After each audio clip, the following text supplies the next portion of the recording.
Bonjour à toutes et à tous. Aujourd'hui, on plonge au cœur d'un moment absolument crucial, non seulement pour l'histoire américaine, mais pour le monde entier. On va parler de la création de la Constitution des États-Unis. Mais oubliez le cours d'histoire poussiéreux. Ce qu'on va voir ensemble, c'est une véritable bataille, une lutte acharnée pour l'âme même d'une nation naissante. Pour vraiment saisir l'enjeu, il faut se remettre dans l'ambiance de l'époque.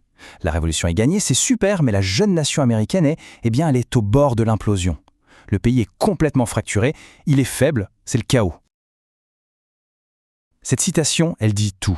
Elle montre à quel point la situation était désespérée. La flamme de la liberté, allumée avec tant d'efforts, était sur le point de s'éteindre.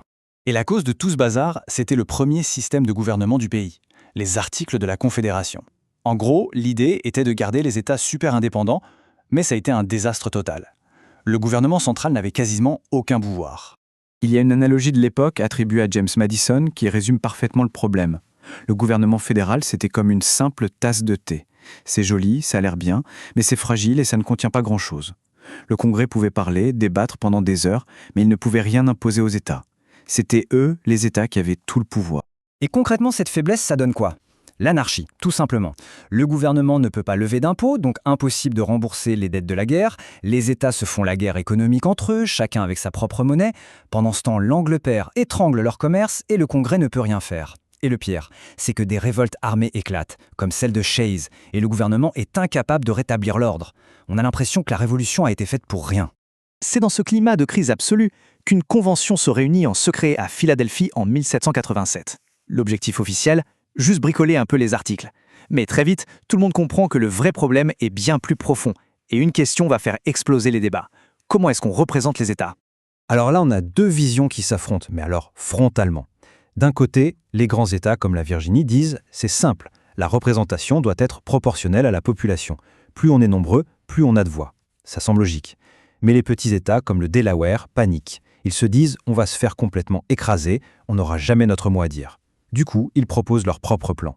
Un État, une voix. Égalité parfaite. Le dialogue est impossible, la convention est bloquée. C'est là que le plan de la Virginie, largement poussé par James Madison, montre son vrai visage.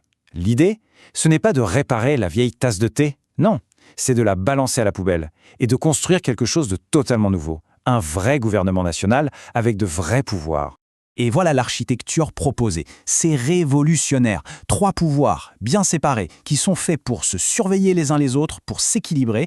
Le Congrès fait les lois, le président les exécute et la Cour suprême s'assure que tout le monde respecte les règles du jeu.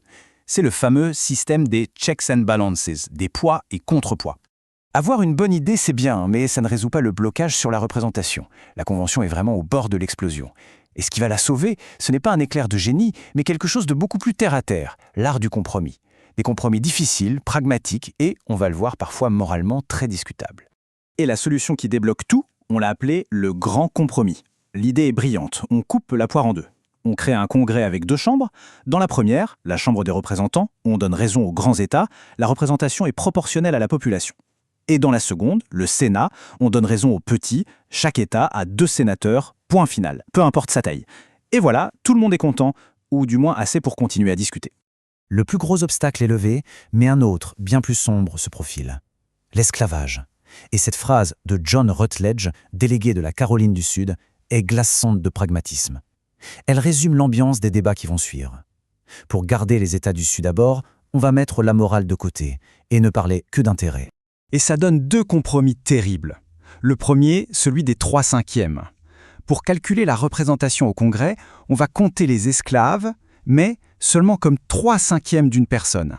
C'est une façon pour le Sud d'augmenter son pouvoir politique sur le dos de sa population asservie. Le second compromis, c'est de garantir que la traite négrière ne sera pas abolie avant au moins 20 ans. Ces décisions ont sauvé l'Union, c'est vrai, mais elles ont aussi gravé l'esclavage dans le marbre de la nouvelle nation. Après des mois de bagarre, un projet de constitution est enfin sur la table. Mais l'ambiance est lourde. Personne n'est vraiment satisfait à 100%. Ce texte est le fruit de tellement de concessions. Les derniers jours sont tendus. On sent que tout peut encore capoter. Et c'est là qu'intervient le vieux sage de l'Assemblée, Benjamin Franklin. Il a 91 ans, il est malade, mais il a une dernière carte à jouer. Il se fait lire un discours. Et il commence par ça. En gros, il dit « Écoutez, ce texte n'est pas parfait, j'ai moi-même des doutes. » Et cette honnêteté, ça calme tout le monde. Ensuite, il fait un attel incroyable à l'humilité. C'est un coup de génie. Il ne leur parle pas de politique ou de droit. Il leur parle d'eux, de leur ego. Il leur dit « Les gars, on a tous défendu nos idées avec passion, mais si on prenait un peu de recul, si on acceptait qu'on n'a pas forcément raison sur tout. » Et voilà la phrase clé, la conclusion de son argument. Doutez un peu de votre propre infaillibilité. Il ne demande à personne d'abandonner ses principes, il demande juste d'admettre que la perfection n'est pas de ce monde et qu'un gouvernement imparfait mais uni vaut 1000 fois mieux que pas de gouvernement du tout. Son discours va convaincre les derniers hésitants. Le document est signé à Philadelphie. Fin de l'histoire? Pas du tout. C'est là que le vrai combat commence. Maintenant, il faut que ce texte soit approuvé par le peuple, dans chacun des 13 États. Une nouvelle guerre s'engage, une guerre d'idées cette fois. Et cette bataille a été rude, regardez les scores. Si certains États ont dit oui tout de suite, dans d'autres, ça s'est joué à rien du tout. Au Massachusetts, en Virginie, à New York, quelques voix seulement ont fait la différence. Le Rhode Island a même boudé pendant plus d'1 an avant de finalement rejoindre l'Union. Ça montre à quel point le pays était divisé. Mais finalement, la Constitution est adoptée. Et ces tout premiers mots, « we the people », « nous, le peuple », sont une révolution en soi. Le pouvoir ne vient plus des États comme avant, il vient directement des citoyens. C'est l'acte de naissance d'une nation unie. Pour finir, une petite anecdote de Franklin. Il raconte que, pendant toute la Convention, il regardait une décoration sur le fauteuil de George Washington, un soleil à moitié visible. Et il se demandait si c'était un soleil qui se levait ou qui se couchait. Ce jour-là, en voyant la Constitution signée, il a eu sa réponse. C'était bien un soleil levant, le début d'une nouvelle ère. Voilà, l'histoire de cette Constitution, c'est l'histoire d'un compromis. Un compromis imparfait, né d'une crise. Mais les questions qu'elle a soulevées, sur le pouvoir, la représentation, la liberté, elles sont toujours d'actualité.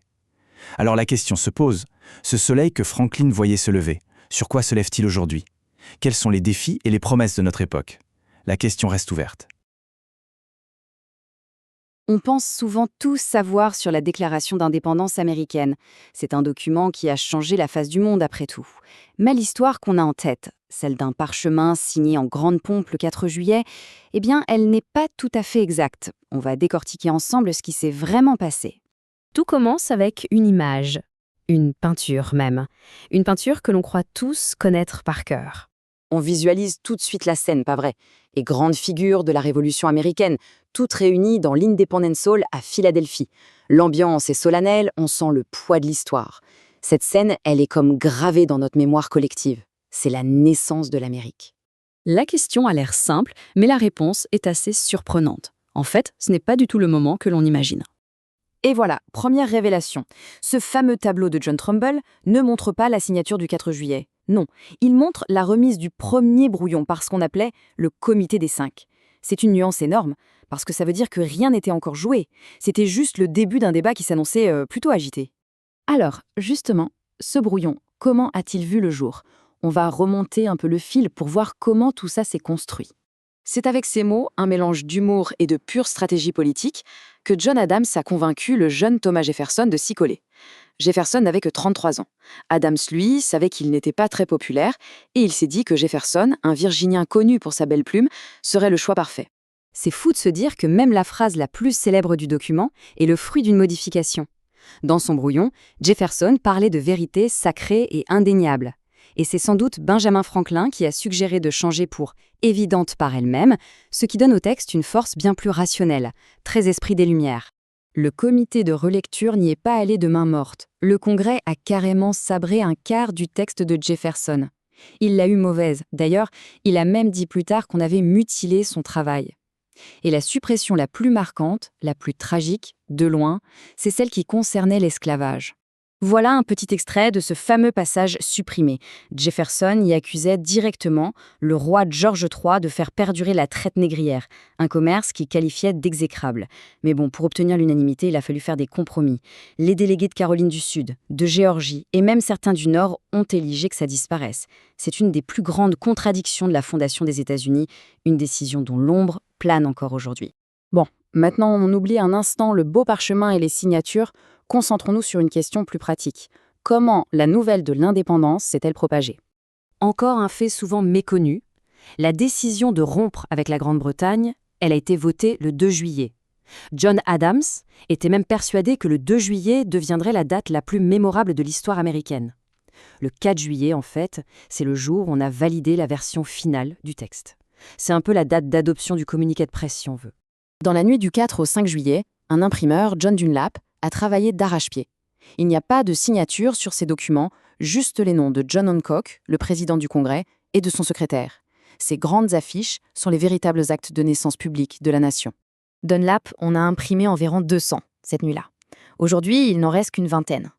Ces simples feuilles de papier, imprimées à la hâte, étaient en réalité bien plus importantes sur le moment que le beau parchemin qu'on chérit tant aujourd'hui. Des cavaliers sont partis de Philadelphie pour diffuser la nouvelle le plus vite possible. Des copies ont été envoyées à George Washington, qui les a fait lire à ses troupes. C'était une véritable campagne de com, urgente et vitale. Il fallait que la nouvelle se répande plus vite que les contre-ordres britanniques. Et la nouvelle ne s'est pas arrêtée aux frontières des 13 colonies, bien sûr. Voyons comment elle a traversé l'Atlantique. La diffusion en Amérique a été incroyablement rapide pour l'époque. En moins de 2 semaines, grâce à un bon réseau de journaux, la plupart des colons avaient pu lire les mots qui allaient sceller leur destin.